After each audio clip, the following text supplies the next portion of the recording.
Now I'm going to teach you area of the circle. How to find the area of circle using the GeoGebra calculator. This software is easy to use, and also any teachers can use this one. Now, circumference of the circle. Circumference of circle is a perimeter of circle.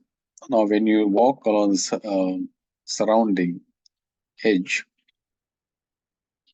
this full length we call circumference.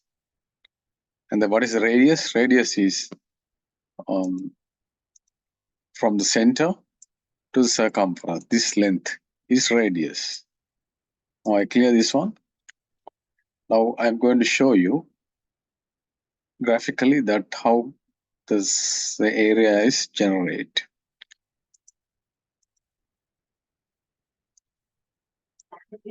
Start of the show.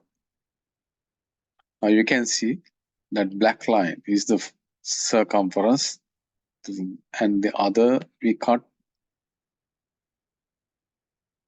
the circle into pieces and it generate this triangle.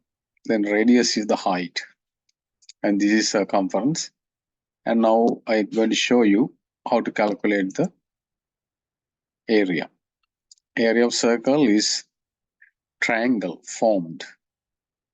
Then this triangle area is this length, we call base, and this height is a radius. Then half base and height is also we can write half circumference times radius. For half circumference is 2 pi r. 2 pi radius and the height is radius. Then this radius times radius square. Then it comes 5r square.